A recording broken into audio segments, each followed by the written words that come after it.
dalle unioni passiamo all'unità, quella d'Italia che sta per compiere 150 anni, ma non proprio tutti hanno voglia di festeggiare.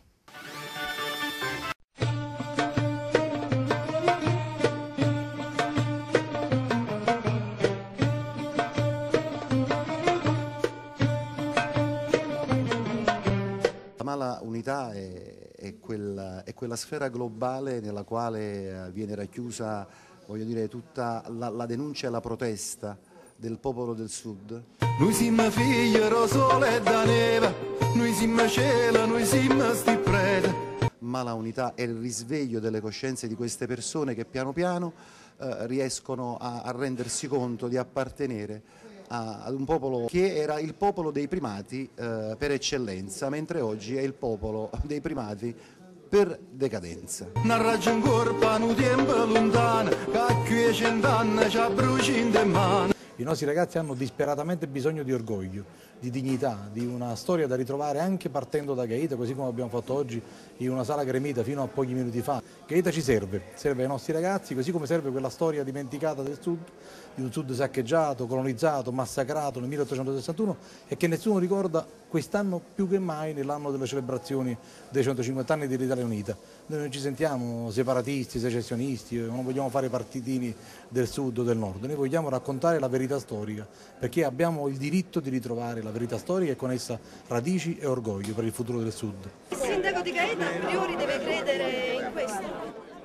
Assolutamente no, io ne do importanza perché ho girato il mondo, contando le altre culture, gli altri popoli, mi rendo conto che uno può fare questo se ha un'identità forte e non hai paura degli altri, ti confronti serenamente, tranquillamente perché sai che come tu hai la tua lingua, la tua religione, il tuo cibo, anche loro hanno questa cosa. E siamo tutti uguali perché siamo tutti la stessa razza umana, ma siamo tutti diversi per colore di pelle, eccetera, eccetera. Tiempano vento che inquieta sti fronna, tiempano mare che smuove che stonna, tempo passato, tempo sti orna, tempo che asciutto e tempo che infonna, mano che scrive e sporca la storia, fame assassina che sogliano in gloria, mano che robbano femmine e terra e che pretendono e tasse una guerra. L'unità d'Italia è stato un evento catastrofico per tutto il Paese, non soltanto per il Sud, anche per il Nord, che ha contratto nei confronti del Sud, proprio a partire dall'unità, un sentimento di stupido disprezzo che deprime e mortifica anche le cose migliori della cultura e dello spirito settentrionali. Guerra che gira, creatura innocente, e cara tutta sta gente paziente, gente d'amore istruita e brillante, prima brigante e doppia emigrante. Il mio intervento di questo volume parla della politica economica che in 150 anni ha danneggiato il Paese e soprattutto parla dell'inganno e della beffa della Cassa per il Mezzogiorno, che è stata definita Cassa per il Mezzogiorno, ma in effetti si poteva benissimo definire Cassa per il Settentrione, visto dove sono andati effettivamente i soldi.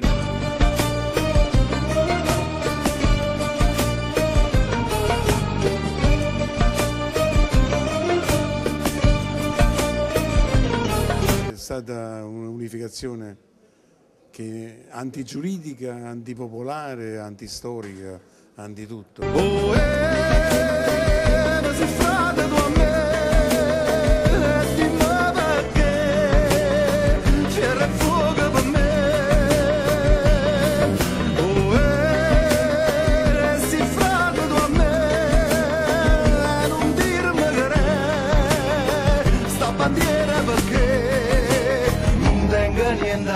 Ogni volta che le barriere cadono, le frontiere cadono, i muri di Berlino, in Europa i confini vengono abbattuti, gli uomini diventano più liberi, più ricchi, più sicuri e più felici. Purtroppo non solo è stata fatta male, ma in pratica non è mai stata fatta. Basta vedere il territorio, cioè prendiamo un treno e l'Italia finisce a un certo punto, a sud non c'è più. Prendiamo un'autostrada e l'Italia finisce a un certo punto, a sud non c'è più. E così gli aeroporti, le scuole, gli ospedali, quindi le Italie sono due, una gregaria dell'altra. Questo è il male della unità.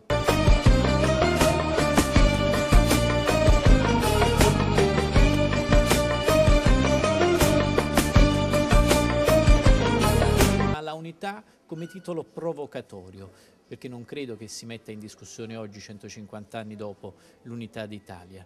E quindi evidentemente uno stimolo a conoscere di più, ad aprire quelle finestre di conoscenza che sono necessarie oggi per avere l'idea di come siamo diventati italiani e forse per ritrovare le ragioni dello stare tutti insieme. Tu piemontese, nu miezza francese, stiamo inguaiata fra rieppe che spesa, si è diventata grand'omme sovrana, quei sorderebbe anche napolitana. Non conosceva né onore e crianza, pensava sulla terrena e l'avanza, diceva dai non teneva via, mentre t'arrubava tutto sangue via. Fino al 1945 esisteva una legge internazionale per cui uno Stato che attaccava un altro Stato avrebbe dovuto dichiarare guerra, cosa che invece non è mai avvenuta. Il Regno di Sardegna ha attaccato il nostro regno senza avvertire. Si stata brava a bandare una guerra, qua scusa casi ma tutte fratella, e senza manca una dichiarazione, cacciaste fuori chi era padrona. Noi abbiamo una proiezione di quella che è la unità d'Italia che è completamente distorta, quindi nel libro abbiamo cercato, io e Pompeo De Chiara, di ricostruire quelle che sono le fasi storiche che hanno portato alla vera unità nazionale, quella che non viene raccontata.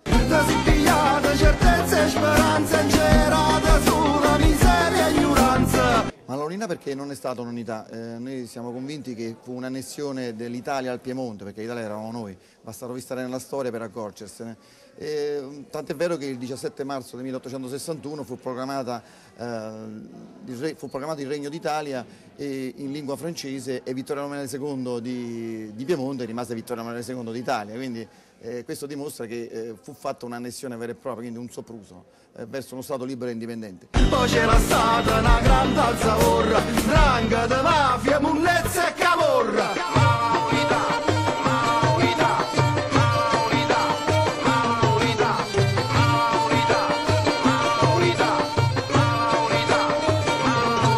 Già fin dopo l'unità d'Italia i parlamentari meridionali napoletani eletti al Parlamento italiano si accorsero della grande truffa, perché già fin dopo l'unificazione d'Italia, già nei primi atti parlamentari si scoprono delle leggi tutte a favore dello sviluppo industriale del nord, a danno di quello del sud, anche con le tariffe cosiddette doganali.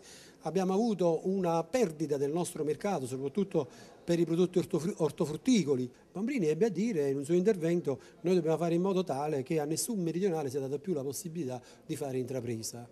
E mi sembra che questa logica di sviluppo del territorio a danno di un altro oggi la possiamo considerare e la possiamo toccare con mano. Quindi quale unità d'Italia?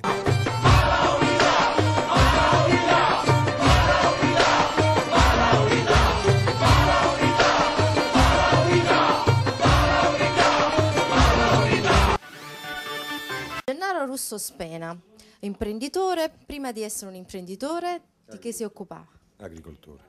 E perché quest'idea di mettere sul mercato un nuovo prodotto che riguarda l'agroalimentare? L'idea nasce principalmente su un sistema di coltivazione che usiamo noi cooperativa Europomo.